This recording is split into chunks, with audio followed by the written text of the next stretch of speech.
Tapi pasti dalam menjalani istiqamah dalam beribadah, pasti ada kadang-kadang istilahnya malas, ada sifat sombak, ya, ada sifat lelah, capek, bosan. Kalau sudah merasa tidak bisa menyempurnakan keistiqamahan itu, ambil tahap yang kedua yang disebut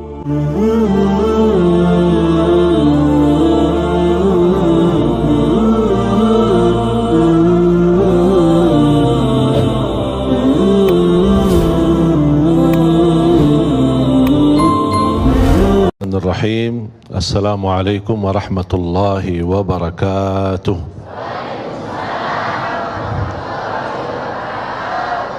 Alhamdulillahi rabbil alamin. Ashhadu an la ilaha illallah wa ashhadu anna Muhammadan abduhu wa rasuluh. Allahumma salli wa sallim wa barik ala sayyidina Muhammad wa ala alihi wa sahbihi wa man tabi'ahum bi ihsanin ila yaumiddin. Allahumma 'allimna ma yanfa'una wanfa'na bima 'allamtana wa zidna ilman wa tuqa. Istiqamah bisa dikatakan susah-susah, gampang-gampang, gampang susah juga. Sebenarnya ini tergantung pemahaman kita. Orang banyak yang menartikan istiqamah adalah kita mampu menjaga kebaikan itu tanpa kita ada rasa hambatan atau terputus. Dan saya ingatkan hadis Rasulullah sallallahu alaihi wasallam, kalau kita mampu terapkan dalam kehidupan kita, insya-Allah kita akan mampu membawa istiqamah. Rasulullah sallallahu alaihi wasallam bersabda, saddidu wa qaribu falan yadkhula ahadukumul jannata bi'amalihi wa inna allaha yuhibbu minal amali adwamahu wa in qal. Sebagaimana bersabda Rasulullah sallallahu alaihi wasallam di hadis yang diriwayatkan Imam Bukhari, saddidu wa qaribu. Ada dua hal yang perlu kita perhatikan dalam istiqamah. Saddidu artinya kita bisa menyempurnakan keistiqomahan dalam beribadah. Kita tidak jauh dari istiqamah dalam segala aktivitas. Dan saddidu berarti kita sudah hakikatnya istiqamah, kita bisa membawakan kesempurnaan dalam istiqamah kita. Tapi pasti dalam menjalani istiqamah dalam beribadah, pasti ada kadang-kadang istilahnya malas, ada sifat sombak, ya, ada sifat lelah, capek, bosan. Kalau sudah merasa tidak bisa menyempurnakan keistiqamahan itu, ambil tahap yang kedua yang disebutkan oleh Rasulullah SAW, wa qaribu, dekatilah dengan istiqamah. Jangan kita orang karena tidak mampu istiqamah sama sekali malah tinggalkan istiqamah. Istilahnya kalau kita tidak bisa menjaga kebaikan-kebaikan terus menerus, kita paling tidak walaupun berkurang kebaikan dan amal saleh yang biasa kita lakukan, tapi daripada tidak melakukannya sama sekali.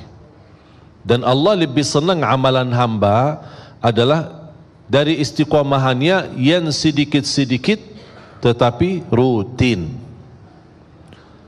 Kadang misal kita tahajud, dan ini salah satu membantu untuk mengendalikan nafsu kita. Ini mohon maaf, nafsu manusia ini tergantung kebiasaan. Kalau kita misal melihat makanan enak, kalau dibiasakan makan sampai habis tambah lagi, kalau sudah terbiasa seperti ini, dia tidak akan pernah puas. Apalagi melihat menu makanannya macam-macam.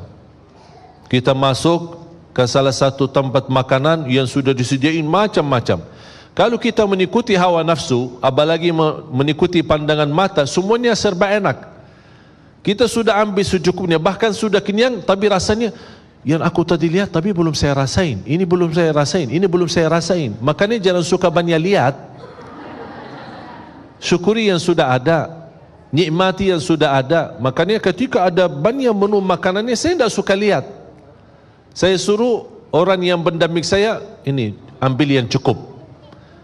Saya makan, habis pulang, sudah selesai. Tapi kalau saya lihat, masih kepikiran terbawa. Ini ya belum saya rasain, gimana enaknya? Enak. Padahal sudah kenyang. Karena manusia tidak pernah puas. Dan ini salah satu kita bisa menjaga kebaikan dalam beribadah. Islam menajarkan tidak boleh berlebihan. Kadang-kadang kita maksa, kita ingin misal tahajud. Kalau tidak bisa tahajud seperti rutin kita, misal 11 rakaat atau lebih atau panjang, ada satu malam kita merasa, oh, hari ini saya lagi galau ya, capek, ada urusan membuat saya beban fikiran, aku kayaknya malas tahajud. Daripada tidak tahajud sama sekali, paling tidak 2 rakaat. 2 rakaat. Kalau tidak mampu 2 rakaat mengangkat kesusahannya, mengangkat masalah yang kita hadapi, paling tidak meringankan masalah. Itu yang disebutkan waqaribu, mendekati dengan istiqamah. Ada ikhtiar, ada upaya. Kita tidak bisa misal puasa Daud, tapi puasa Isnin Kamis. Tak bisa puasa Isnin Kamis, puasa 3 hari dalam 1 bulan. Tak bisa 1 bulan, puasa 1 hari 1 bulan. Rasulullah SAW bersabda, man sama yawman fi sabilillah ba'adahu Allahu 'anil nari 70 kharifa. Karena inti daripada puasa adalah benar-benar puasa lillahi ta'ala, imanan wa ihtisaba, percaya, beriman kepada Allah, menjalankan ibadah puasa dan mengharapkan ridha Allah Subhanahu wa taala, dibalas kebaikan. Siapa yang tidak harap dibalas kebaikan oleh Allah Subhanahu wa taala? Makanya Allah Subhanahu wa taala menjanjikan banyak, bahkan ada pahala-pahala dan karunia yang Allah rahasiakan, Allah sembunyikan, Allah sediakan bagi hamba-hamba, dan itu balasan bagi apa yang telah kita kerjakan. A'udzu billahi minasyaitonir rajim. Bismillahirrahmanirrahim. فلا تعلم نفس ما أخفي لهم من قرة أعين جزاء بما كانوا يعملون. Allah Subhanahu wa taala memberikan berita gembira bagi hamba yang selalu baik sangka sama Allah Subhanahu wa taala. Tidak ada jiwa pun yang boleh tahu apa yang telah dirahasiakan oleh Allah dari pahala. Tapi jumpa yang membuat menarik di janji Allah ini, bukan pahala yang dirahasiakan, tapi pahala yang dirahasiakan ini bakal akan menenangkan hati, kata Allah Subhanahu wa taala. Akan membuat kamu puas, membuat kamu bahagia, kata Allah Subhanahu wa taala. Percaya enggak janji Allah? Kenapa ya Allah dirahasiakan sampai balasan ini akan menenangkan hati? Jazaa'an bima kanu ya'malun. Banyak atau sedikit, itu akan menjadi balasan bagi apa yang telah kamu kerjakan. Itulah istiqamah. Kita bisa kendalikan diri, kalau tidak mampu sempurna, barin tidak berusaha mendekati kepada istiqamah. A'udzu billahi minasyaitonir rajim. Bismillahirrahmanirrahim. Alhamdulillahi rabbil alamin. الرحمن الرحيم مالك يوم الدين إياك نعبد وإياك نستعين اهدنا الصراط المستقيم صراط الذين أنعمت عليهم غير المغضوب عليهم ولا الضالين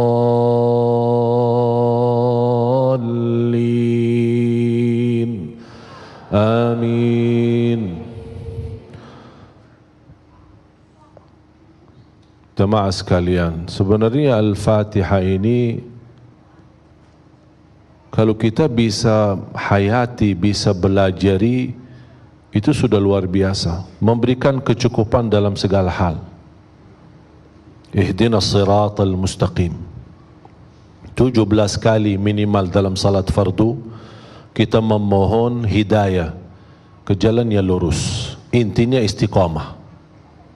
Ya muqallibal qulub thabbit qalbi ala dinik. Yang membola balik hati, tetapkan hatiku atas agamamu.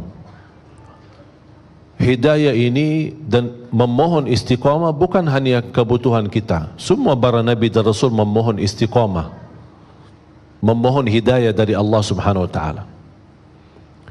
Yang menarik di suratul Fatihah, Dan ini menjadi pelajaran buat kita. Sebelum kita memohon istiqamah, selain apa yang tadi saya sampaikan, kan ada upaya. Ya, kalau tidak bisa sempurna, paling tidak dekat dengan kesempurnaan. Kalau tidak bisa dengan membawa hakikat istiqamah, berusaha mendekati dengan istiqamah. Selalu saya dorong jamaah, setiap amal kebaikan anda punya saham di situ. Setiap amal kebaikan anda punya saham di situ. Contoh, silaturrahim anda punya saham, sedekah punya saham, salat malam ada sahamnya, baca Quran ada sahamnya, menjaga dan memperhatikan anak yatim ada sahamnya, walaupun satu gitu. Karena ini salah satu upaya dan ikhtiar. Kita tidak tahu di mana Allah Subhanahu wa taala rahasiakan ridhanya di dalam amal salih. Ada 3 hal yang Allah sembunyikan. Allah sembunyikan keridhaannya di dalam amal salih. Kita tidak tahu di mana amal salih yang ada di dalamnya ridha Allah. Barang siapa yang melakukannya dapat ridha Allah. Dengan mendapatkan ridha Allah, beres dunia akhirat, sudah selesai.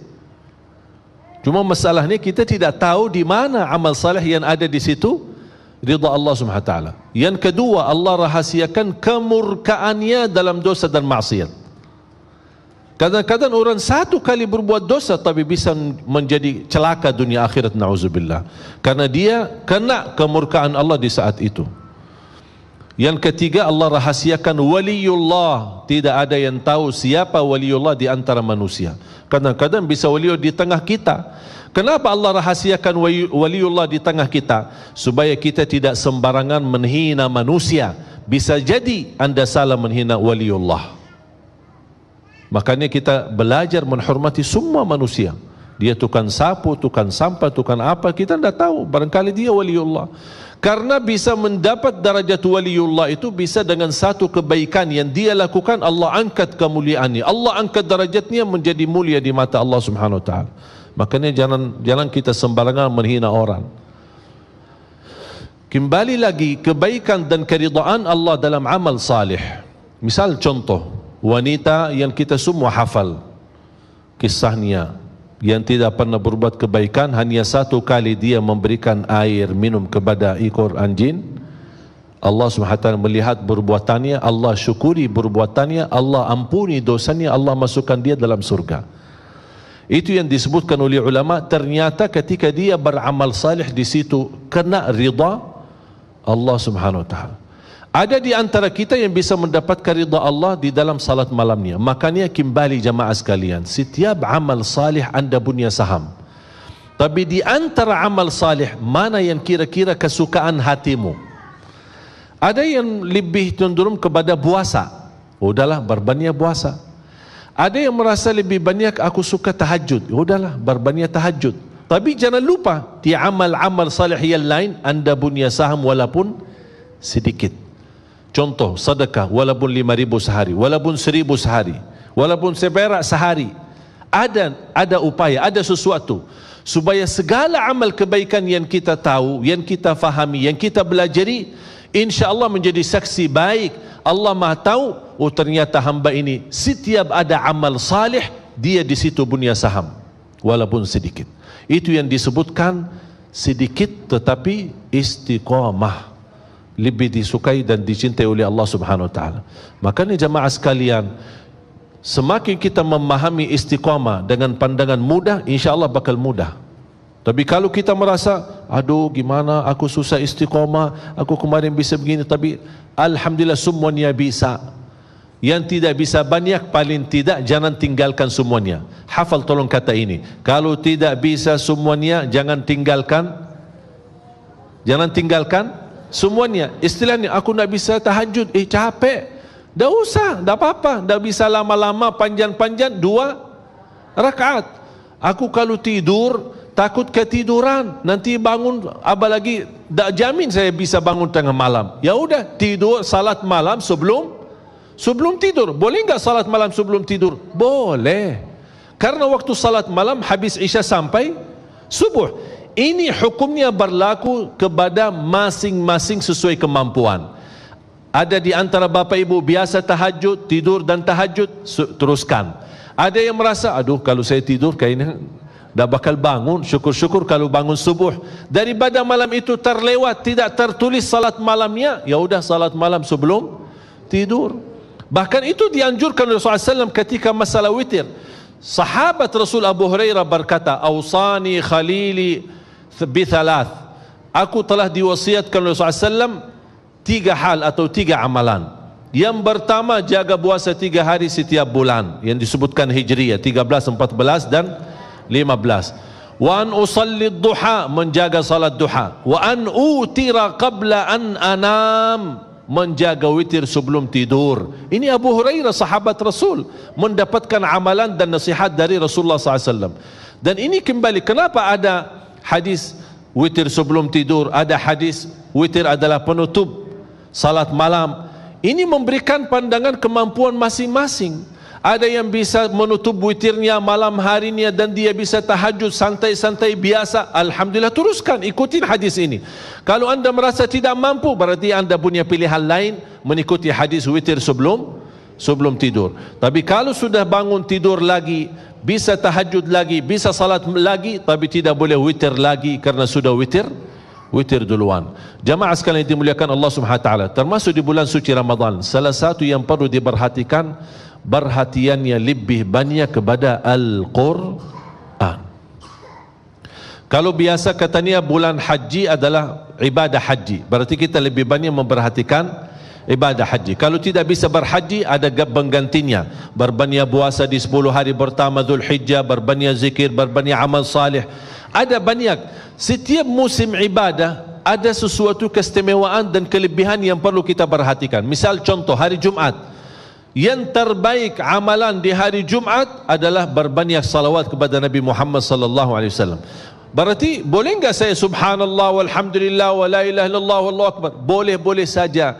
Tapi tolong lebih diperhatikan berbanyak salawat kepada Rasul di hari Jumat dan malam Jumat. Mengapa? Karena itu berpesan atau permintaan dari Nabi Muhammad sallallahu alaihi wasallam.